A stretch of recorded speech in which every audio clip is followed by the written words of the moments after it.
എല്ലാവർക്കും മോപ്പോളുടെ അടുക്കളയിലേക്ക് സ്വാഗതം. ഇന്ന് നമ്മൾക്ക് കുറച്ച് മിക്സ്ചർ ഉണ്ടാക്കാം. വരും. ആദ്യം നമ്മൾക്ക് കടലമാവ് ഒന്ന് കുഴച്ചെടുത്ത് വെക്കാം. ഇവിടെ ഞാനൊരു 1/4 കിലോ കടലമാവാണ് കേട്ടോ എടുത്തിട്ടുള്ളത്. അതിലേക്ക് നമ്മൾക്ക് 1 ടീസ്പൂൺ മഞ്ഞൾപ്പൊടി, 1 ടീസ്പൂൺ മുളക് പൊടി,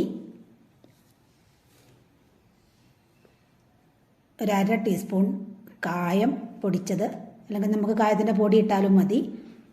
അതിലേക്ക് നമ്മൾക്കൊരു ലേശം ഉപ്പും കൂടി ചേർത്തിട്ട് നന്നായിട്ടൊന്ന് കുഴച്ചെടുക്കാം. കടലമാവിൻ്റെ പച്ചസ്വാദ് പോവാൻ നല്ലതാണ്.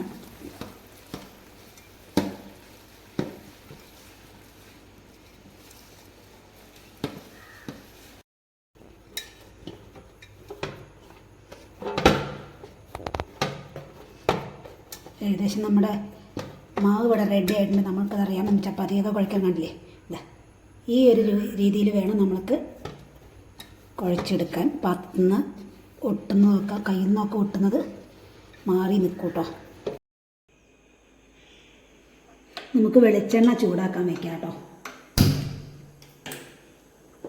ആദ്യം നമ്മൾക്ക് ഈ കുഴച്ച് വെച്ചുള്ള മാവൊന്ന് വറുത്തെടുക്കണം. അത്യാവശ്യം നന്നായിട്ട് വെളിച്ചെണ്ണ വേണം കേട്ടോ. മാവ് വറുത്തെടുക്കാൻ കഴിഞ്ഞാൽ വേണമെങ്കിൽ നമുക്കൊന്ന് കോരി വയ്ക്കാം.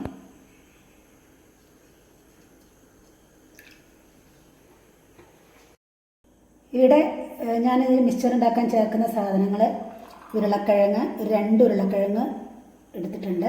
ഏകദേശം ഒരു ചെറിയ കഷ്ണങ്ങളായിട്ട് നുറുക്കി വെച്ചത്, 2 ക്യാരറ്റ്, ചെറിയ 2 സവാള, ഒരു 100 ഗ്രാം പൊട്ടുകടല, അതുപോലെ തന്നെ ഒരു 100-150 ഗ്രാം ആവോളം മണിക്കടല, ഗ്രീൻ പീസ്,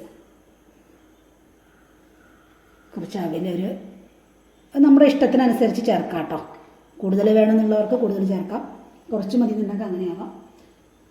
കറിവേപ്പില, പച്ചമുളക്. നമുക്ക് മിക്സ്ചറിൽ ചെറിയ ചെറിയ മണികൾ ഉണ്ടാവാൻ വേണ്ടിയിട്ട് നമ്മൾ കുറച്ച് കടലമാവ് ഈ ഒരു രൂപത്തിൽ കുറച്ച് കളർ കൂട്ടിയിട്ടുണ്ട് കേട്ടോ. ഞാനൊരു ഭംഗിക്ക് വേണ്ടിയിട്ട് ഇത്തിരി ഫുഡ് കളർ കൂട്ടിയിട്ടുണ്ട്. അത് വേണം നിർബന്ധമൊന്നുമില്ല കേട്ടോ. ഈ ഒരു പരുവത്തിൽ നമുക്ക് കുറച്ച് കലക്കി വയ്ക്കാം. നമ്മൾ കണ്ണാപ്പയിലേക്ക് ഈ കലക്കി വെച്ചിട്ടുള്ള മാവ് നമുക്ക് കുറേശ്ശെ ഒഴിച്ചു കൊടുത്തു കഴിഞ്ഞാൽ ചെറിയ ചെറിയ ബോളുകളായിട്ട് കുഞ്ഞു കുഞ്ഞു മണികളായിട്ട് പൊന്തി വരും കേട്ടോ. വളരെ എളുപ്പത്തിൽ ഉണ്ടാക്കാൻ പറ്റും. എത്രയധികം സാധനങ്ങളുണ്ടെന്ന് വെച്ചിട്ട് അധികം പണിയൊന്നുമില്ല കേട്ടോ. ഏകദേശം ഇവിടെ ഉപ്പായിട്ട്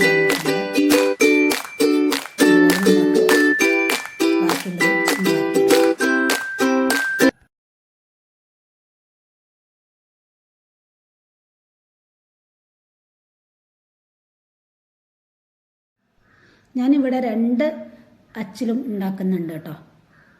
കുറച്ച് കട്ടിയുള്ളതും, ഇതിപ്പോൾ നമ്മൾ സാധാരണ നൂൽപുട്ടുണ്ടാക്കുന്ന ആ ഒരു അച്ചിലാണ് ഉണ്ടാക്കിയെടുത്തുള്ളത്. അതുപോലെ തന്നെ നമുക്ക് കുറച്ചും കൂടി കട്ടിയുള്ള അച്ചുണ്ടാവില്ല, നമ്മൾ നീളമുള്ള നുറുക്കനൊക്കെ ഉണ്ടാക്കുന്ന ആ ഒരു പരുവത്തിൽ നമ്മൾ 2 തരത്തിൽ നമ്മളിത് ഉണ്ടാക്കുന്നുണ്ട് കേട്ടോ. കാരണം ഇടയ്ക്കൊന്ന് കടിക്കാനൊക്കെ നല്ലതാണ്. ഇനി ഇതിലേക്ക് നമ്മൾക്ക് ചേർക്കാനുള്ള കടല, പച്ചക്കടല,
അങ്ങനെ നമ്മുടെ മിക്സ്ചർ ഇവിടെ റെഡി ആയിട്ടുണ്ട്. അപ്പോൾ അതിലേക്ക് കുറച്ചും കൂടി മസാലകൾ ചേർക്കണം. ഉപ്പ് നമ്മൾ ചേർത്തത് കുറച്ച് കുറവായിരിക്കും കേട്ടോ.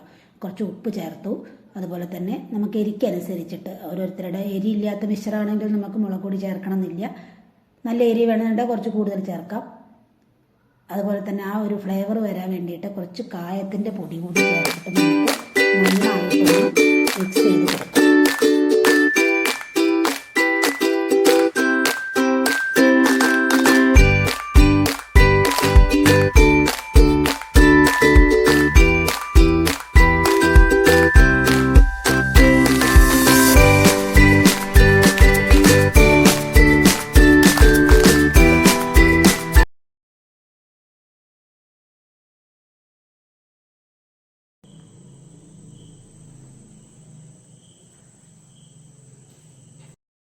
മിക്സ്ചർ ഇവിടെ റെഡി ആയിട്ടുണ്ട് കേട്ടോ.